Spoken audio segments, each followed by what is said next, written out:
오늘은 부활 아침입니다. 참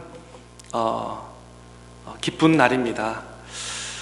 저는 보통 이렇게 저녁에 자면은 알람 울리기 전까지 일어나지 않는 누가 도둑이 와서 뭐 훔쳐가도 저를 잘 깨진 아주 무능한 그런 사람인데, 정말 어젯밤에는 이 부활이라는 것을 막 하니까 마음이 막 뜨거워지고 참 그냥 막 새벽 12시도 하면 깨고 2시도 깨고 빨리 교회에 가고 싶은 마음이 충만했는데, 오늘 아침에 교회 오다가 기차가 걸렸어요. 기차가 걸렸는데 가다가 이제 지나가겠지라고 하는데 서더라고요. 아이고, 그래서 막 마음이 막 더 급해가지고 다시 이렇게 비행해 테니시 쪽으로 이렇게 와가지고 조금 이렇게 늦었는데, 그래도 우리 장로님들 또 우리 성도님들 미리 오셔서 다 이렇게 예배 준비하시는 모습 보니까 너무 감사하고 또 죄송한 마음도 많고, 참 일주일 내내 직장과 사업에서 얼마나 분주하시고 바쁘시고 또 좀 릴렉스하고 좀 쉬고 싶은데도 목사보다도 더 먼저 와서 열심히 섬기는 귀한 손길 우리 주님께서 다 하시고 또 은혜와 축복으로 갚아주실 줄 믿습니다. 참 부활 주일, 기쁜 의미 있는 그런 주일 아침입니다. 십자가의 어두운 그림자가 물러가고 부활의 행진곡이 울려 펴지는 새 날인 것입니다. 여러분의 삶 속에서도 부활과 소망과 능력이 함께함으로 어두운 권세가 다 사라지고 우리가 염려하고 걱정하고 두려운 모든 것이 다 물러가고 하나님께서 예수 그리스도의 부활로 풍성한 역사가 강같이 흐르는 축복이 우리 모두에게 임할 줄 믿습니다. 우리 모두는 참 인간은 죽음에 대해서 두려움이 있습니다. 그런데 예수 그리스도의 부활은 우리를 죽음에 대해 두려움에 더 이상 노예가 되지 않고 육신의 죽음 이후에는 예수님께서 우리의 첫 부활이신 것처럼 우리도 예수님처럼 부활한다는 것을 미리 십자가에서 우리를 먼저 보여주셨기 때문에 우리는 더 이상 세상 사람들처럼 두려워하고 염려할 필요 없고, 부활 승리하신 예수님처럼 우리도 육신으로서는 언젠간 생각해서 죽지만 영원히 우리가 부활해서 하나님과 영원히 함께한다는 그 부활의 소망을 가지고 우리가 담대히 세상을 걸어 나갈 수 있는 줄 믿는 것입니다. 히브리서 2장 15절의 말씀에는 이렇게 기록되어 있습니다. 또 죽기를 무서워함으로 한평생 매여 종노릇하는 모든 자들을 놓아주려 하심이라. 예수님께서 이 땅에 오신 이유가 뭐냐면 우리에게 죽음에 대한 두려움이 있기 때문에, 이스라엘 백성들에게는 이 강과 바다와 물이 죽음의 요소였어요. 그래서 이스라엘 백성들이 애굽에서 가나안 땅으로 가는 가운데 홍해가 앞에 있는 것은 곧 죽음이었습니다. 뒤로 보니 막 애굽 군대가 막 이스라엘 백성을 죽이려고 막 달려오는 군대를 보고 앞에는 모든 것이 홍해가 있었습니다. 앞으로 가도 죽고 뒤로 가도 군사들에게 죽고 어쩔 수 없는 그런 상황인데, 하나님께서 모세와 이스라엘 백성을 사랑하여 주셔서 홍해를 걸어갈 수 있는 길을 만들어 주신 것입니다. 물이 두렵고 군대가 두렵고 모든 것이 다 불투명하고 두려운 요소지만 우리 생각과 우리 방법을 다 이겨내시고 새로운 차원에서 하나님께서 생명의 길로 약속의 땅으로 우리를 인도하여 주신 것처럼 우리 주변을 바라보면 염려와 걱정과 요소들이 얼마나 많이 있어요. 이건 도저히 우리가 어떻게 할 수 없는 그런 건데, 특별히 하나님께서 우리 믿는 성도들을 사랑하여 주시고 축복하여 주셔서 지난 1년 동안 보면은 미국만 하더라도 얼마예요? 벌써 55만 명이 넘고 전 세계적으로 200만 명이 넘는 코로나와 또 다른 사건을 통해서 말해져 있지만, 하나님께서 지난 1년 동안 우리와 우리 가정을 지켜주시고 오늘 부활 주일 예배에 함께 영광의 찬양을 예배 드릴 수 있도록 하나님 인도하여 주신, 때로는 우리가 잘못 생각할 수 있습니다. 하나님께서 우주 만물을 통찰하시느라고 너무나 바쁘셔서 나 같은 사람한테 신경 쓰겠냐라고 하는데 전혀 그렇지 않습니다. 하나님은 나 같은 내 마음 속 깊은 우는 소리까지도, 쉬는 소리까지도 다 들으시고 다 응답하시고 들으시고, 때로는 아이들이 징징대면 그만해 이게 귀찮아할 때도 있습니다. 우리 배 속에서 낳은 아이들도 때로는 막 억지를 부리고 막 이거 해달라고 막 하면 막 귀찮아하는데, 우리 주님은 그러지 않은 줄 확신합니다. 아무리 세상 일이 바쁘다 하더라도 우리의 신음소리, 우리의 간구의 기도를 아무리 크고 작고 불가능하는 기도의 제목이라도 들으시고 응답하여 주시고 우리의 선한 길로 인도해 주신 우리 하나님 아버지인 줄 믿는 것입니다. 성경은 이 땅을, 삶을 잠깐 보이다가 없어지는 안개라고 비유했습니다. 그런데 우리 많은 사람들은 이 땅이 전부인 것처럼 이 땅에 온 마음과 힘과 에너지를 다 쏟아서 이 땅이 전부인 것처럼 그렇게 사는데, 우리 성경 말씀은 우리 주님께서 어떻게 가르쳐 주고 계세요? 이 땅에 사는 것은 잠깐 안개와 같은 비유를 말씀하고 있습니다. 요즘 이제 계절이 이제 변하죠. 겨울에서 이제 봄이 되고 낮은 따뜻하고 아침 보면은 가끔 아침에 이렇게 이슬이 안개가 내리는 걸 보는데 그게 오래 가든가요? 1시간 있으면 햇빛을 해가지고 다 드라이업 돼가지고 또 온도가 다 올라가는 것처럼 우리 인생이 그렇게 같다는 거야. 안개와 같다는 거지. 이슬 같다는 거예요. 잠시 왔다가 잠시 가는데 이 땅이 전부인 것처럼 이 땅에 목숨을 걸고 이 땅의 모든 에너지를 소비하는 어리석은 세상 사람과 같지 말고 영원한 하나님 나라의 소망을 두고 부활의 소망을 두고 살으라고 우리 주님께서 오늘 이 아침에 우리에게 말씀하는 줄 믿습니다. 예수님의 십자가 고난을, 죽음을 소개한 바 앞장에 지난 주에는 10장, 11장, 또 지난 금요일에는 15장, 오늘은 마지막으로 마가복음 16장 마지막인데, 이 마지막 장은 무엇입니까? 바로 예수님께서 온 인류를 구원하기 위해서 부활 승천하신 바로 부활장인 것을 볼 수 있습니다. 창세기 3장 15장부터 예언된 것처럼 사탄의 세력을, 메시아를 십자가의 죽음으로 몰아넣는 데까지는 일단 성공했습니다.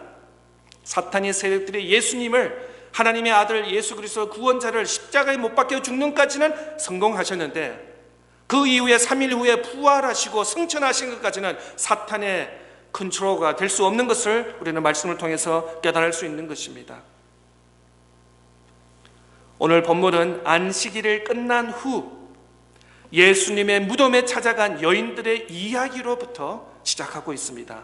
오늘 본문 16장, 마가복음 16장 1절 2절 말씀 보겠습니다. 안식일이 지나매 막달라 마리아와 야고보의 어머니 마리아와 또 살로메가 가서 예수께 바르기를 위하여 향품을 사다 두었다가 안식 후 첫날 매우 일찍이 해 떠들 때에 그 무덤으로 가매, 그 주가 시작되는 첫날 이른 아침에는 여인들이 무덤으로 찾아갔다고 말씀 기록하고 있습니다.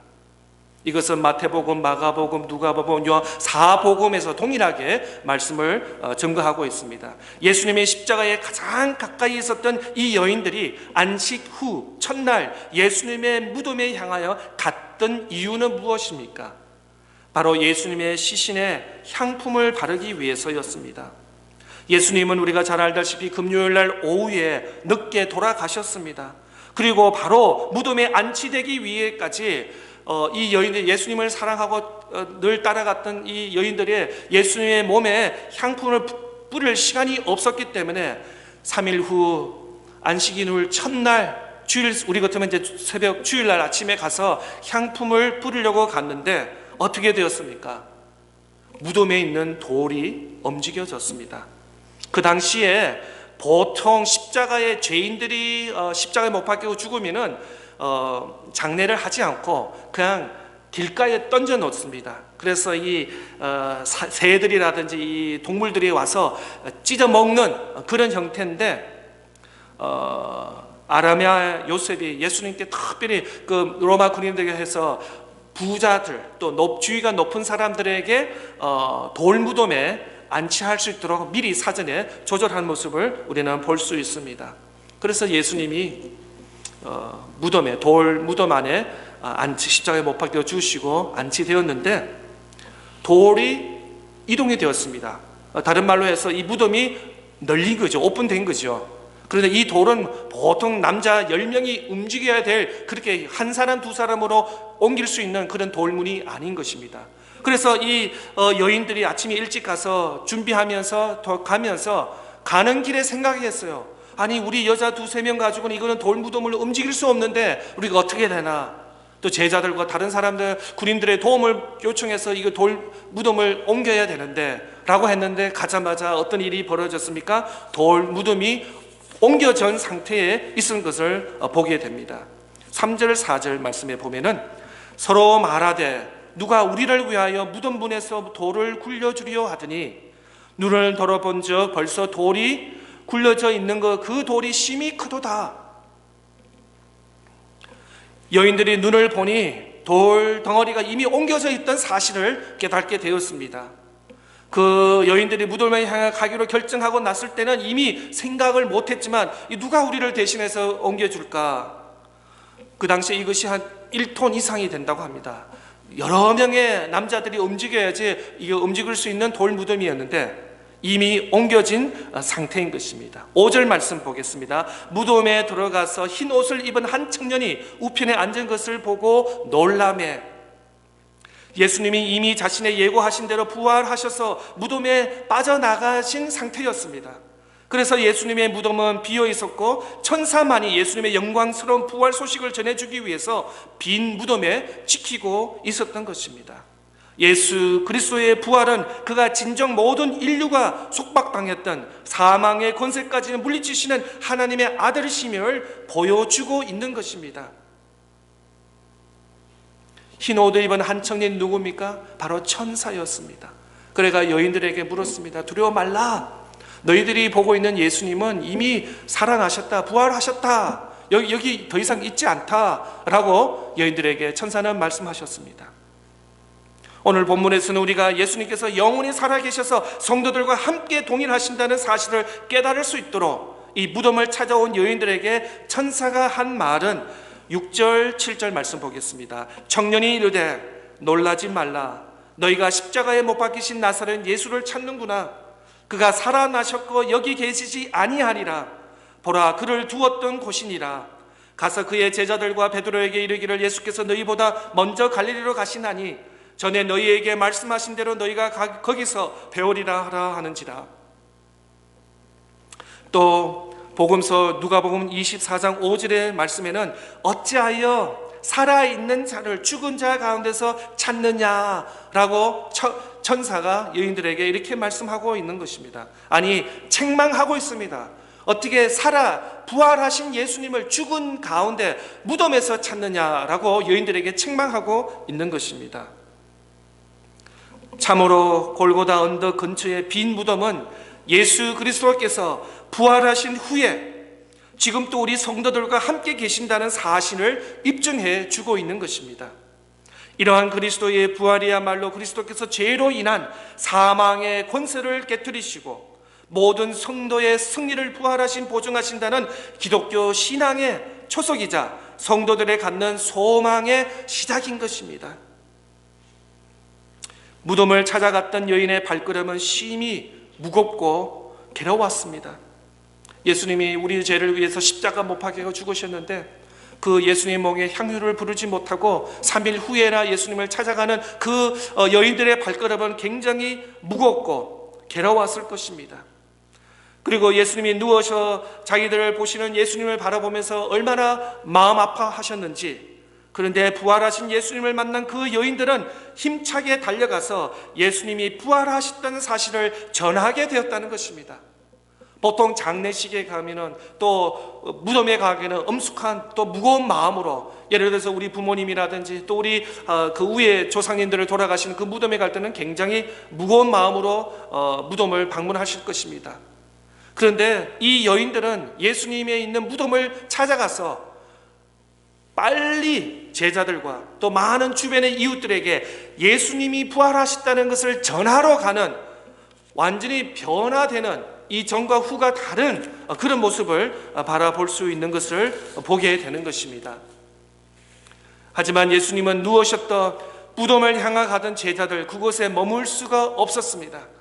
빨리 달려가서 부활의 소식을 전거해야 했기 때문에 그런 것입니다. 오늘 부활 예배에 참석하신 모든 성도 여러분, 우리가 예수님이 나를 위해서 십자가에 못 박혀 죽으시고 예언하시고 약속하신 말씀대로 예수님께서 3일 이후에 부활 성천하셔서 오늘날 하나님 우편에 앉아 계셔서 저와 여러분을 위해서 중보 기도하시는 예수님인 줄 믿습니다. 그리고 우리 믿는 성도들이 해야 할 일이 뭐냐면 우리 가족과 우리 이웃에게, 우리 가까운 사람들에게 아직도 부활 성천의 소식에 깜깜한, 알지 못하고 깨닫지 못한 그들에게 부활 성천하신 것을 우리가 소식을 이 여인들과 제자들이 전한 것처럼 우리도 그렇게 전해야 될 줄 믿습니다. 성경은 우리에게 말씀하고 있습니다. 예수님께서 다시 오신다, 재림하신다고 말씀하셨습니다. 재림하기 전에 예수 그리스도를 영접하고 구원과 부활의 소망을 갖는 우리 모두 성도님이 다 될 수 있기를 바랍니다. 예수님은 오늘 하나님 우편에 앉아 계셔서 저와 여러분을 위해서 중보 기도할 수 있는 줄 믿습니다. 어려운 이 세상 속에서 또 코로나와 이런 사태에서도 믿음, 신앙 잃어버리지 말고 부활하신 예수 그리스도의 부활의 소망을 가지고 믿음으로 힘차게 부활을 선포하며 찬양하며 영광의 모습으로 나아가라고 우리에게 예수님께서 말하시는 줄 믿는 것입니다.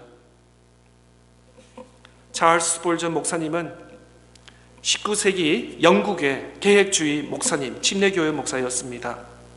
그리고 그에게는 찰스 스폴전 목사님에게는 별명이 있는데 설교의 왕, 설교의 최고의 탁월한 설교자였습니다. 19세기에 영국에서. 그리고 그 시대에 많은 유럽 주변에 영국뿐만 아니라 미국까지도 설교로서 하나님의 복음 계획 말씀을 선포하는데 영향력을 미친 바로 찰스 스폴전 목사님이 그는 성도들에게 이렇게 당부의 말씀을 했습니다. 예수님의 누우셨던 자리를 자주 방문하라고, 그리고 예수님의 빈 무덤에 자주 방문하라고. 예수님의 무덤을 방문하고 또 예수님의 무덤은 비었습니다. empty라고 그러죠. 왜냐하면 부활 승천하셨기 때문에. 그리고 비어있는 그 자리를 확인하라는 것입니다. 우리의 믿음의 눈으로. 예수님은 죽으셨지만 3일 만에 약속대로 부활 승천하셔서 지금은 하나님 우편에 앉아 계시다는 것을 믿음으로, 신앙으로 고백하라는 것입니다. 그리고 저와 여러분의 무덤을 그렇게 될 것을 우리도 마찬가지인 것입니다. 우리도 이 세상에 살다가 하나님께서 부르시면 우리가 갈 것입니다. 그런데 육신은 우리가 썩어서 지지만 영혼은 예수님께서 우리의 부활의 첫 열매가 되신 것처럼 우리도 살아 부활 성천하셔서 하나님 나라에 가서 영원히 하나님을 찬양하며 경배하며 예배하는 저와 여러분 될 줄 믿는 것입니다. 이것이 부활의 첫 열매가 되는 주님의 무덤인 것입니다. 잠자는 자들의 첫 열매, 저와 여러분의 무덤도 empty, 빈 무덤이 될 줄 확신합니다. 부활 예배에 참석하신 모든 성도님들, 예수 그리스도가 나를 위해 죽으시고 약속하신 대로 부활 성천하신 이 부활의 신앙으로 오늘 또 이 한 주간 이 어려운 세상을 승리로 살 수 있는 저와 여러분 다 될 수 있기를 주님의 이름으로 축복합니다.